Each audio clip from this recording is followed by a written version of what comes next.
अस्सलाम वालेकुम दोस्तों, तुसी वेखदे पने हमारा वतन पंजाब टीवी। मैं थोड़ा मेज़बान अली शेर। जिवें कि डेली दी निस्बत नाल दोस्तों वीडियो मिलदी है माशाअल्लाह।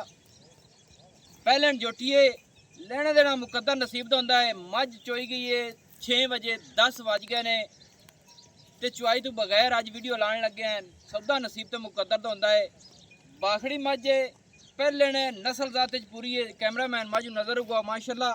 गल्लां सारियां मालिक नाल साझियां करांगे। इत्थे मझ दी तसल्ली करनी दोस्तों।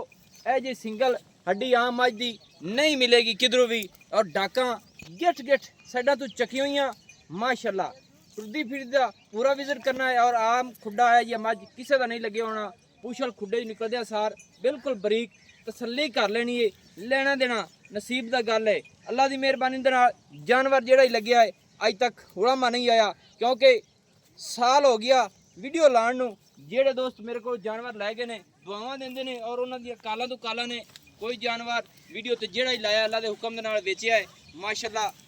मुहब्बतां ने दोस्तां दियां अल्लाह दे हुक्म दे नाल फर्क नहीं आवेगा किसी गल दा, क्योंकि मझ पहले थल्ले मझ दे कट्टा दुध दा रिकॉर्ड पुछांगे, सारी डिटेल लवांगे। मझ दी सिंगी मकूल मुनासिब छोटी जी माशाअल्लाह ते मोड़ ते कट्ठां दे विच लाई खड़ी दोहरी किंगरी माशाअल्लाह कमाल हो गई। और गर्दन मझ दी दो हत्थ ही आखदे ने लंबी, तुन्नी कोड़ी दा निशान भी नहीं। नौ मझ दे घसे हुए पूरी दरियाए सतलुज दी नीली दी मझ दोस्तों दी खाते कड़ के ले आना। और मझ दियां चमड़ियां बड़ियां ही बरीक ने माशाअल्लाह। क्या बात है जी। बाकी चलदी फिरदी तुसी आप ही वेख लेना है माशाअल्लाह। पूछड़ा इंज है जिवें डोर होंदी है माशाअल्लाह। तो बाकी मालिक को डिटेल सारी ले लेने हैं। इत्थे हवाने की तसल्ली करानी दोस्तों। मझ चुवी हुई दी है वीडियो माशाअल्लाह। हवाना 2-3 घंटे तो बाद माशाअल्लाह सैसरा बनाई खड़ी है। मुठ मुठ ते थन अपनी अपनी जगह ते। और मझ दी सीमनी वाला हवाना है माशाअल्लाह। क्या बात है जी। अल्लाह की मेहरबानी का फर्क नहीं आवेगा।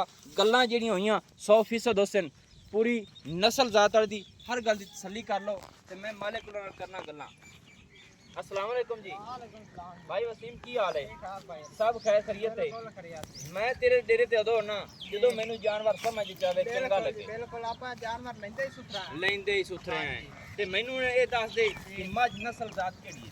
नस्ल जात मैं आपे ही दस दे हड्डियां डाका मां दियां। बिल्कुल इन ते कोई शक नहीं है। हर कच्चू मां पूरी है। मैं पहले मारना तक मंगदा रही हां। जी जी। जितना जो मझ ये नहीं कि ताजी सुई है बड़ा नहीं मैं दी मान मगर नहीं हां का नहीं दी। नहीं मैं दी भूख ना कटतो कर सकती है। सही हो गया। तो हुन मैं बड़ी सिफारिशां मैं लई है। ये नहीं कि पहला सुए मझ अपनी हुन सुई हुई है दूसरा? नहीं पहला जी पहला। अच्छा अच्छा पहला सुई है। ये नहीं कि तैयार है बड़े मजदूर लान मालका नहीं दित्ते। ऐसे दोस्तों तसल्ली कर लेनी है मझ दी हुन मैं चराई दी। मैंने तिन्ना दी सुई है बड़ी औखी मैं लई है। यानी कि 3-4 महीने हो गए मझ सोई। हां जी थल्ले की है सो कट्टा है जी। केड़ा आ खड़ा नाल माशाल्लाह दोस्तों आ थल्ले मझ दे कट्टा है। हाजिर टाइम मझ को दूध कितना है? दूध मां को 10 किलो है।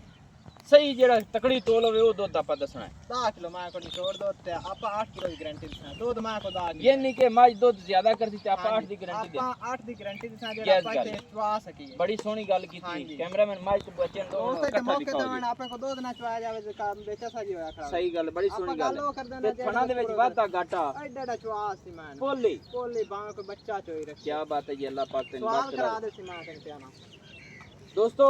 पहले मां दूध 16 किलो 17 किलो पहले कर दी रही है। पहले मझ 16-17 लीटर करती रही है।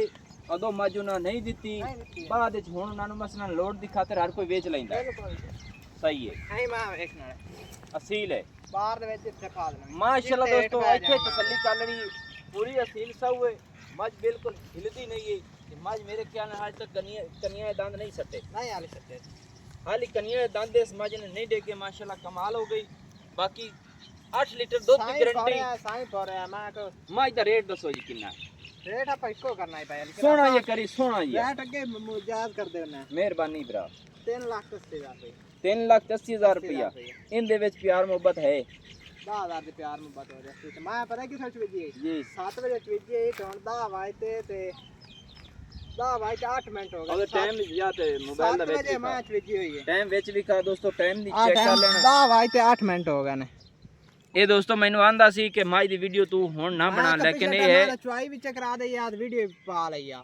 ਸਹੀ ਹੈ। ਤੂੰ ਆਖਾ ਨਹੀਂ ਹੁਣੇ ਪਾਵਣੇ ਮੈਂ ਨਿਕਲਣਾ ਕਿਤੇ ਉਹ ਕਾਰੋਬਾਰ ਨੂੰ। मोबाइल में जनाब थोड़ा यो के कर सकता टाइम आज थोड़ा यहीं कर रहे हैं बमा ਚਲੋ ਜੀ 10 ਵਜੇ ਤੇ 9 ਮਿੰਟ ਹੋ ਗਏ ਨੇ ਦੋਸਤੋ ਸਵੇਰ ਦੀ ਚੁਆਈ ਮੱਝ ਦੀ ਮੈਂ ਚੋ ਤੇ ਪਠਣ ਗਈਆਂ 7 ਵਜੇ ਮੱਝ ਹਾਂਜੀ ਚੋ ਤੇ ਮੈਂ ਪਠਣ ਗਈਆਂ ਦੋਸਤੋ ਅੱਲਾ ਦੇ ਹੁਕਮ ਦੇ ਨਾਲ ਜਿੰਦਾ ਦਿਲ ਕਰੇ ਦੁਬਾਰੇ ਮੱਝ ਆਪਾਂ ਵਿਖਾਉਣ ਨੂੰ ਤਿਆਰ ਹਾਂ ਜਦੋਂ ਪੂਰੇ ਟਾਈਮ ਤੇ ਖੜੀ ਹੋਈ ਇਨਸ਼ਾਅੱਲਾ ਕਿੰਨਾ ਕੁ ਚੱਡਾ ਪਿੱਛੇ ਘਟ ਜਾਂਦੀ ਸੋਹਣਾ ਚੱਡਾ ਬਣਾਉਂਦੀ ਚੰਗਾ ਤੈਨੂੰ ਪਿਆਰਾ ਮੈਂ ਜਿਸ ਤਿਆਰ ਹੋਈ ਮੈਂ ਪੂਰਾ ਸ਼ੁਰਾ ਨਹੀਂ ਜਾਂਦਾ ਅੱਛਾ ਮਹੀਨਾ ਪੂਰਾ ਮੈਂ ਪਾਉਂਦਾ ਰਹੀ ਹਾਂ ਸਹੀ ਹੈ ਦੋਸਤੋ ਪਹਿਲਣ ਰੇਟ ਮਕੂਲ ਜਿਹੜੀ ਮੱਝ ਪਹਿਲੇ ਲਾਈ ਹੋਈ ਹੈ ਅੱਲਾ ਦੇ ਹੁਕਮ ਦੇ ਨਾਲ ਉਹ ਸੇਲ ਹੋ ਗਈ ਹੈ ਜਿਹੜੇ ਦੋਸਤਾਂ ਦਾ ਹੁਕਮ ਹੈ ਉਹਨਾਂ ਵਾਸਤੇ ਜ਼ੋਰ ਪੂਰਾ ਲਾਵੀਦਾ ਹੈ ਨਸਲ ਜ਼ਾਤੀ ਫਰਕ ਨਹੀਂ 3,70,000 रुपया ਪਹਿਲਣ ਮੱਝ ਪਿੱਛੇ ਕੱਟਾ ਹਾਜ਼ਰ ਟਾਈਮ ਮੱਝ ਕੋਲ ਦੁੱਧ ਹੈ 8 ਲੀਟਰ ਚੁਆਈ ਦੀ ਹਰ ਗੱਲ ਦੀ ਗਾਰੰਟੀ ਭਾਈਆਂ